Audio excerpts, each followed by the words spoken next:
Button दबाएं। नमस्कार दोस्तों, इस वीडियो के माध्यम से हम समझेंगे कि जल जंगल जमीन क्या है और साथ में समझेंगे कि जंगल के रहने से क्या होता है और जंगल के ना रहने से क्या हानियां होती हैं, और साथ में लगातार जो जंगल को उजाड़ा जा रहा है इसका जिम्मेदार कौन है, इन सभी के बारे में हम लोग चर्चा करेंगे इस वीडियो में। तो इस वीडियो में बने रहें। तो चलिए शुरू करते हैं कि जल जंगल जमीन क्या है। इस वीडियो के माध्यम से यह जो कहानी है यह एक राज्य या एक इलाके की बात नहीं है, यह कहानी पूरे भारतवर्ष के यहाँ के आदिवासी समुदायों की कहानी है। अब सभी लोग एक बात को गौर किए होंगे कि जहाँ जल है और जहाँ जंगल है वहीं आदिवासी लोग निवास करते हैं, जहाँ खनिज संपदा है वहीं क्यों आदिवासी लोग निवास करते हैं। इस बात को गौर कीजिएगा, क्योंकि लगातार आदिवासियों का विस्थापन खनिज संपदा के वजह से किया जा रहा है, क्योंकि खनिज संपदा को निकालने के लिए वहाँ पर खनन किया जाता है, जंगल को काटा जाता है, पहाड़ों को काटा जाता है और वहाँ से खनिज संपदा को बाहर निकाला जाता है। तो उसके वजह से लगातार वहाँ के जो मूल निवासी हैं उनको बार बार भगाया जाता है, जबकि मूल निवासी समुदाय सदियों से जल जंगल जमीन की रक्षा करते आ रहा है और इन्हीं जल जंगल जमीन से इनकी जीवन यापन चलती है। जल को जीवन की धड़कन कहा जाता है। भारत के पहाड़ों से निकलने वाली नदियां, मैदानों से गुजरती धाराएं और जंगलों के भीतर बहते छोटे छोटे झरने, ये सिर्फ पानी नहीं बल्कि लाखों आदिवासी परिवारों की जीवन रेखा है। आदिवासी समाज सदियों से प्रकृति के साथ संतुलन बनाकर जीता आया है। वे नदियों को माँ मानते हैं, तालाब को जीवन और वर्षा को आशीर्वाद। जब कहीं बांध बनते हैं, जब कहीं नदियाँ का रास्ता बदलता है, तो पानी का बहाव ही नहीं रुकता बल्कि कई पीढ़ियों का इतिहास भी डूब जाता है। जंगल संस्कृति का पहचान है। भारत के आदिवासी समुदायों के लिए जंगल सिर्फ लकड़ी या रोजगार का साधन नहीं है। जंगल उनका विद्यालय, उनका देवस्थान, उनकी दवा, उनका इतिहास है। पेड़ों के साथ उनका रिश्ता आत्मा का रिश्ता है। हर त्योहार, हर गीत, हर नृत्य प्रकृति से जुड़ा है। जब जंगल काटे जाते हैं तो सिर्फ हरियाली कम नहीं होती, एक संस्कृति कमजोर हो जाती है। आदिवासी समाज हमेशा से प्रकृति का रक्षक रहा है, भुगता नहीं। वे उतना ही लेते हैं जितनी जरूरत हो और उतना ही लौटाते हैं जितना संभव। जमीन को अस्तित्व और स्वाभिमान मानते हैं। जमीन सिर्फ खेती की मिट्टी नहीं है, यह पहचान है, पूर्वजों की स्मृति है, आने वाली पीढ़ियों का भविष्य है। आदिवासी समुदायों से सदियों से अपनी जमीन पर मेहनत की है।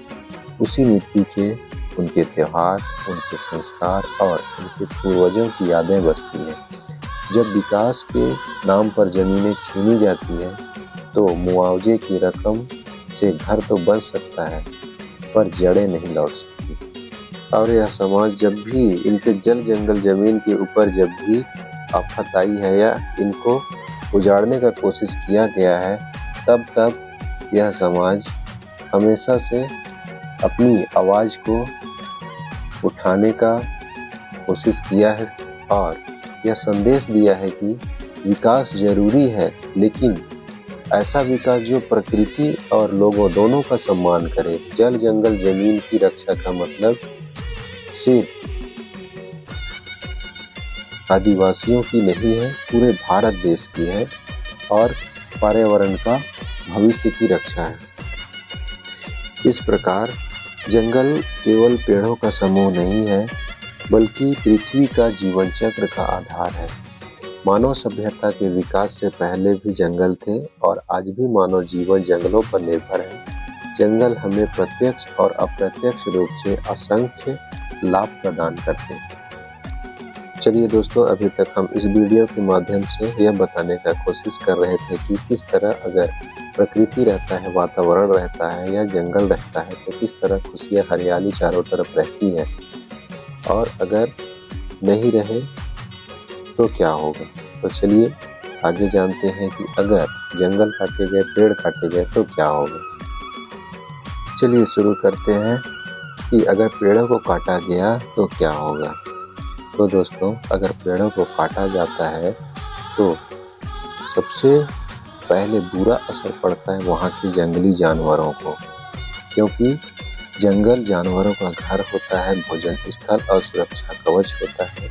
जब जंगल काट दिए जाते हैं तो जानवरों के जीवन पर गहरा असर पड़ता है और उनका जीवन समाप्त होने लगता है। साथ ही वहाँ के अगल बगल पर स्थित जो गांव होते हैं, उस जंगल में बसने वाले जो निवासी व्यक्ति होते हैं, उनका जीवन भी खतरा मंडराने लगता है और उनका जीवन भी संकट में होता है। जंगल कटते ही जानवरों का जो प्राकृतिक आवास है वो खत्म हो जाता है, पक्षियों के घोंसले खत्म हो जाते हैं, बंदर, भालू, हिरण जैसे जानवर अन्य जगह में जाने के लिए मजबूर हो जाते हैं और वे जानवर दूसरे जगह पर जाने के बाद ज़्यादा समय तक नहीं रह पाते, नहीं जी पाते हैं, क्योंकि वो सही तरीके से अपना भोजन तलाश नहीं कर पाते हैं। साथ ही पेड़ पौधे, फल पत्तियां, छोटे जीव, ये सब जानवरों का भोजन जंगल में रहने पर शाकाहारी जानवरों को भोजन मिलता है, मांसाहारी जानवरों को शिकार मिलता है, पूरी खाद्य श्रृंखला प्रभावित होती है। जब जानवरों का जंगल खत्म होता है तो वे गांव और शहर की ओर आते हैं। परिणाम क्या होता है? फसलों को नुकसान करेंगे, जानवरों और इंसानों के बीच टकराव होगा, कई बार जानवर मारे जाते हैं या पकड़ लिए जाते हैं, या कई इंसानों को जानवर पकड़ लेते हैं, उनको काट लेते हैं, खा जाते हैं। कई सारे हाथी लोगों का मामला आप लोग देखते होंगे कि गांव तरफ बहुत सारे हाथी विचरण कर रहे हैं, बाघ आ गया है, भालू आ गया है। ये सब समस्या क्यों हो रहा है? क्योंकि जंगल को लगातार काटा जा रहा है। जंगल के उजड़ने से जानवर, इंसान ही नहीं बल्कि वातावरण पर भी प्रभाव पड़ता है। मौसम असंतुलन हो जाता है, गर्मी में अधिक गर्मी का पड़ना, जैसे कि जिधर अधिक मात्रा में पेड़ हैं उधर मौसम संतुलन रहता है और जिधर पेड़ नहीं होता है उधर बहुत अधिक मात्रा में गर्मी पड़ती है।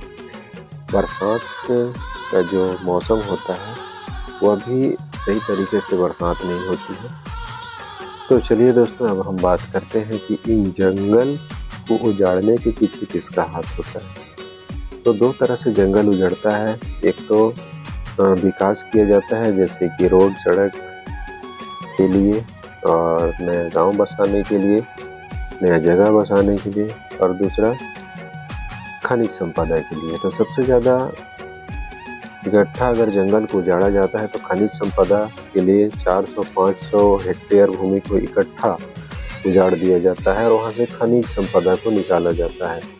साथ ही वहाँ पर रहने वाले पूरे जीव जंतुओं को भारी नुकसान सहना पड़ता है, उनका जीवन समाप्ति के कगार पर चली जाती है। तो दोस्तों, वीडियो पसंद आया तो चैनल को सब्सक्राइब कर दें। धन्यवाद।